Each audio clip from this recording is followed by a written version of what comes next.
অনুপ্ৰিয়া বহা বহা বহা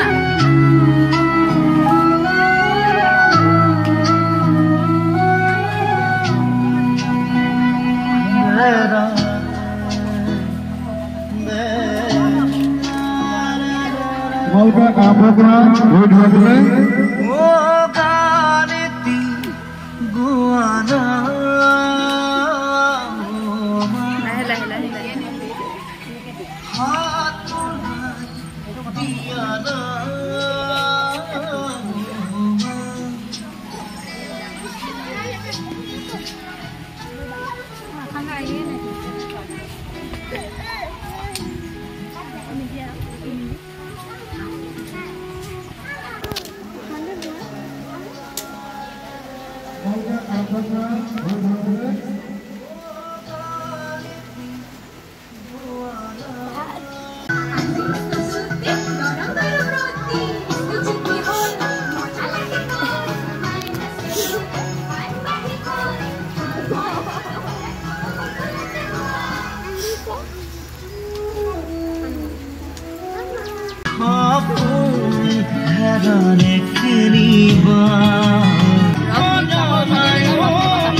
ज्ञान दिबलेও আপোনালোকে চেষ্টা কৰিব যাতে এই মৰম ভৱিষ্যতৰ দিনলৈও থাকি যায় অকল পাঠ্যপুথি জ্ঞানেৰে কিন্তু ছাত্ৰ ছাত্ৰীসকলৰ ভৱিষ্যতটো নিৰ্ভৰ নকৰে গতিকে আপোনালোকে বাহিৰৰ যিখিনি জ্ঞান সেই জ্ঞানখিনি দিবলৈ চেষ্টা কৰিব আমি বহুত দেখিছো যে পাঠ্যপুথি জ্ঞান লাভ কৰি ডাক্তৰ ইঞ্জিনিয়াৰ হৈছে কিন্তু মাক দেউতাকক বৃদ্ধাশ্ৰমত ৰাখিছে ইয়াৰ কাৰণটো কি ইয়াৰ কাৰণটো এইটোৱেই যে কেৱল পাঠ্যপুথি শিক্ষাৰে তেওঁলোকক শিক্ষিত কৰিলে কিন্তু সামাজিক যিটো দায়বদ্ধতা সেই দায়বদ্ধতাৰ কথাটো কিন্তু নিজৰ সন্তানক নিশিকোৱাৰ বাবেই আজি ইঞ্জিনিয়াৰ ডাক্তৰ ডাঙৰ ডাঙৰ যিবিলাক বহুত বহুত পঢ়া মানুহে নিজৰ নিজৰ মাক দেউতাকক বৃদ্ধাশ্ৰমত ৰাখিছে কিন্তু আমাৰ গয়া যিখিনি আমি গাঁৱৰ মানুহ আছো যিখিনি আমি সৰ্বসাধাৰণভাৱে চলি আছো যিখিনি আমি খেতিয়ক যিখিনি হাজিৰা কৰি খাই আছো যিখিনি খুব কম টকা পইচাত চলি আছো সেই কিন্তু ছাত্ৰ ছাত্ৰী সেই সন্তানে কিন্তু বৃদ্ধাশ্ৰমত মাক দেউতাকক কেতিয়াও থোৱা নাই কাৰণ এটাই আমাৰ এই মাতৃসকলে এই পিতৃসকলে কিন্তু সৰুৰ পৰাই এটা সুন্দৰ জ্ঞান দি আহিছে আৰু সেই জ্ঞানটো মই আপোনালোকক কৈছো যাতে আপোনালোকে ভাল জ্ঞান দিয়ক অকল পাঠ্যপুথি শিক্ষাৰে যথেষ্ট নহয় যদি আপোনালোকে পাঠ্যপুথি শিক্ষাৰ নম্বৰৰ কথা ভাবি থাকে যে ইমান নম্বৰ পাব লাগিব কিমান নম্বৰ পাব লাগিব তেতিয়া কিন্তু নম্বৰৰ পিছত দৌৰিব আৰু আপোনাৰ সন্তান স্বাৰ্থপৰ হৈ যাব আৰু স্বাৰ্থপৰ হোৱাৰ লগে লগে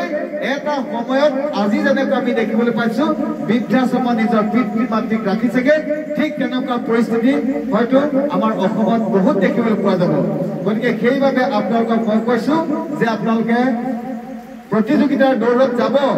কিন্তু ইমান নম্বৰ পাবই লাগিব সেই কথাটো কেতিয়া আপোনালোকে গুৰুত্ব দিব যে তেওঁ কিমান শিকিছে কিমান আগবাঢ়িছে কিমান পঢ়িব পাৰিছে কিমান জ্ঞান আহৰণ কৰিছে সেইটোৰ ওপৰত নিৰ্ভৰ কৰিব কিন্তু আপোনালোকে নম্বৰৰ ওপৰত গুৰুত্ব নিদিব আৰু নম্বৰৰ ওপৰত গুৰুত্ব দিলে ই আমুক পাইছে তই নাপালি কেলে তই আমুক এই কথাটো কেতিয়াও নাভাবিব আৰু সেইটো ভবাৰ লগে লগে তেওঁ স্বাৰ্থপৰ হৈ যাব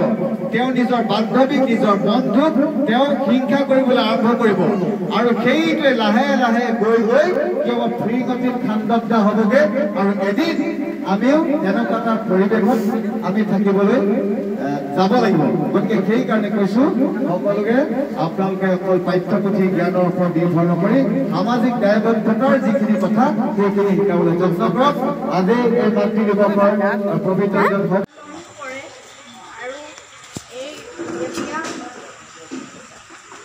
মা কাষত নাথাকে তেতিয়া বৰ মাৰ অনুভৱ বৰ